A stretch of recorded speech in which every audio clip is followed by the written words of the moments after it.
What if your shorts were so captivating that your viewers couldn't help but keep watching? I want you to make that a reality. So today, we'll be diving into a framework that psychologically forces people to give you views. And trust me, the methods we'll be covering are very effective. They're used by almost every top creator, and I've gotten a lot of success with them as well. So listen up and get ready to apply these to your channel.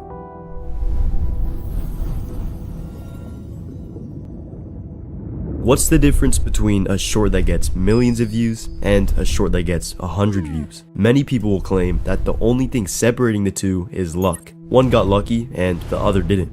That couldn't be farther from the truth. In the pursuit of mastering shorts, I've talked to many large creators, I've experimented with hundreds of shorts and several channels, and through this whole process, one thing has been made clear. There is a science behind making shorts, and once you master this science, blowing up and getting millions of views literally becomes easy. So all you need to do is learn how to captivate your audience, and that's exactly what we're discussing. The science of making shorts that are so captivating, people can't stop watching.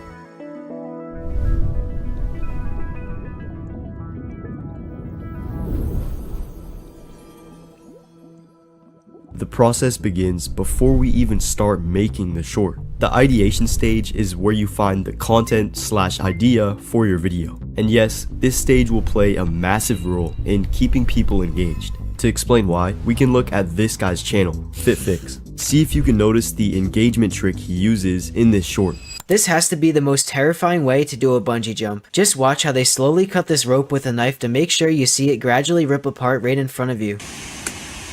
Oh.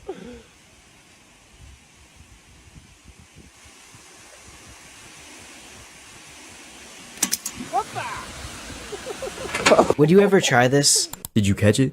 He purposely used footage with a big climax. That kept people watching because they anticipated what would happen at the end.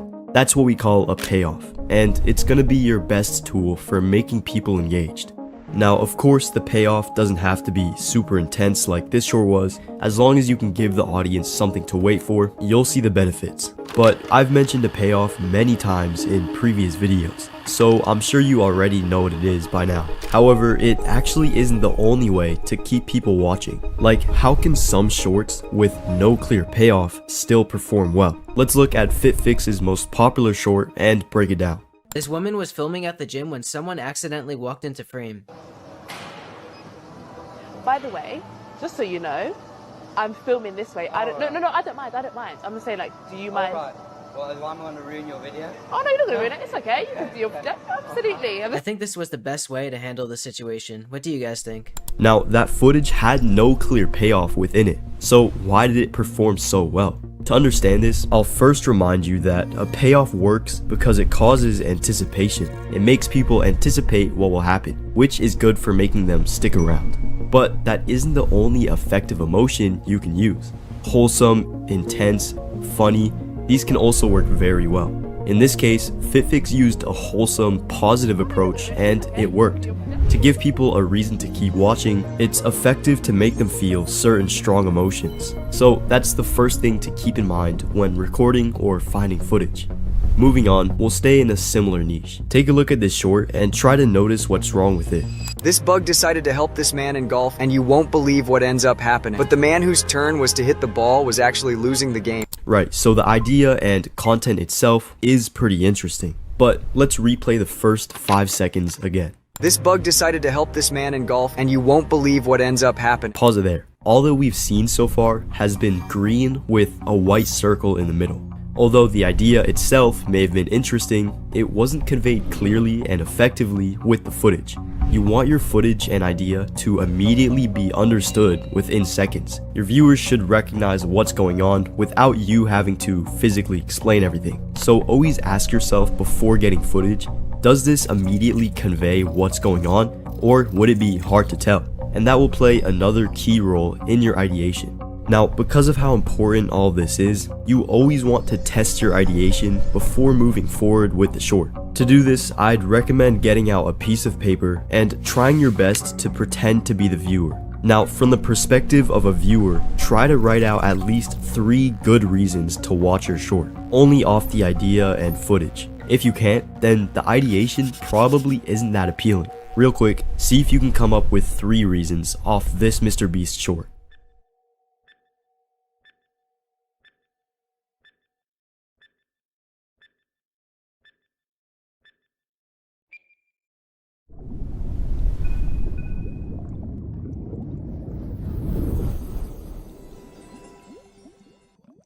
Your narrative is how you compel the viewer to continue watching, which is the root of all success on YouTube Shorts. So really take this seriously. Now, there are a couple factors that go into this, and I'll start by explaining the primary one, which is storytelling. You might hear that word and think, that won't work in my niche. I can't possibly tell a story. But listen, I find it's much easier to think of storytelling as presentation. You start with a boring blank slate, just raw footage, and then you present it in a way that makes it more interesting. To help you better understand that concept, we'll see how these 2 shorts use storytelling to improve their video.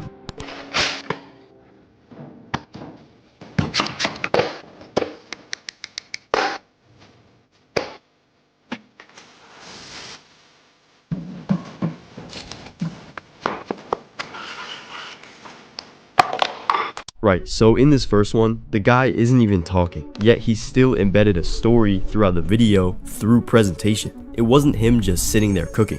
It was more of a journey or progression to complete the burger. That's how he presented the short to make it more appealing for the average viewer. And now for the second video.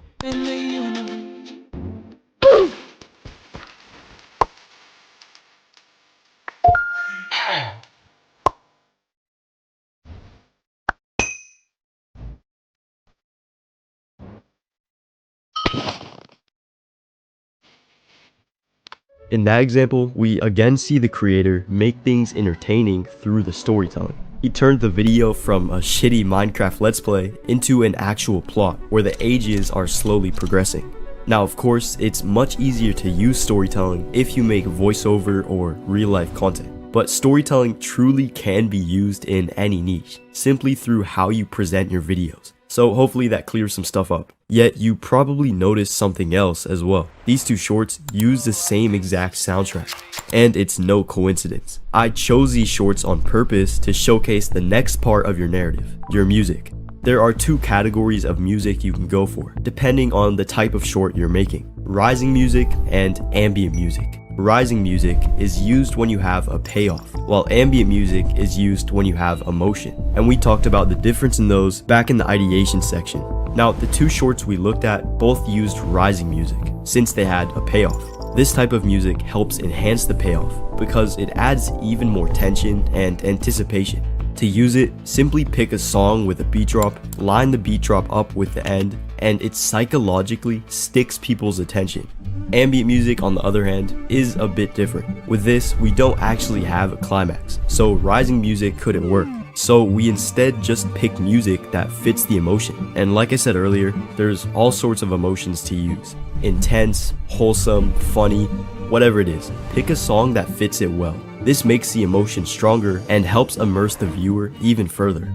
Now, learning to make a good narrative with a strong payoff and storytelling takes some time, but by looking at previous analytics, we can fast track how strong your narrative is in future videos. So if you can, follow along with me. Start by opening YouTube Studio and clicking one of your recent videos. Go to Analytics, scroll down a bit, and you should see this here, the retention graph. If it's not showing up for you, then just go to a slightly older post. Now, I'm going to show you guys how to properly understand this graph and use it to find flaws in your content, since retention is the biggest indicator of performance. So this line represents how many people are watching during each part of the short, and the flatter the line is, the better, since it means less people are leaving. The problem is, most graphs will have certain drops and declines, showing that people are scrolling away. So we're going to look at the 2 most common low retention situations and what causes them. The first being this. Right off the bat, you can tell the difference from the flat example, since while there are some parts where the line is flat, it also has these massive dips where large groups of people are dropping off. There can be a couple things causing this, but the most common one I've seen is giving away the payoff. The second that people no longer see reason in continuing your video, they will scroll away. And another one I see often that could cause these dips is going off topic. So check if you're suffering from either of those things. The second graph we'll look at is this. It doesn't have any dramatic dips, it's just a very gradual decline. Now, although it can be caused by a few things related to your niche and content, it's generally from either a weak hook, a poor topic, a boring video, or a lack of payoff/reason to watch.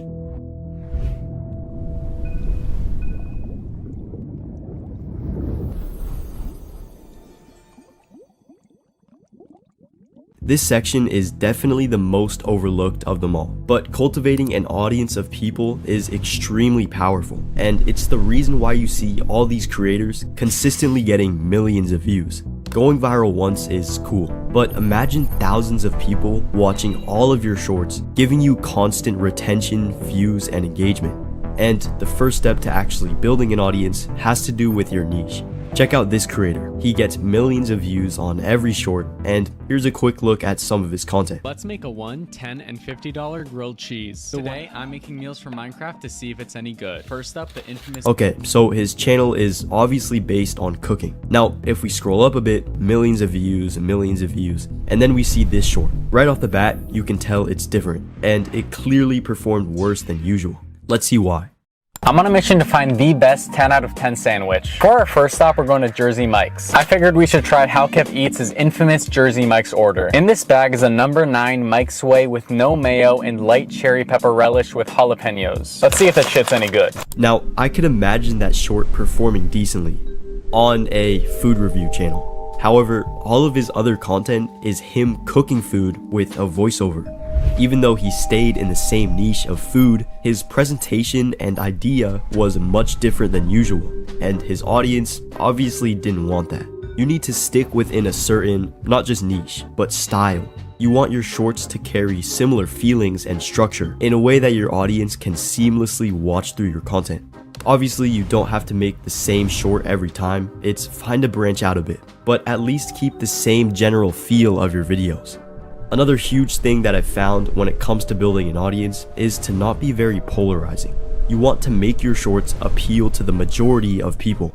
This means staying away from very unpopular topics and avoiding things that most people would find boring or repulsive.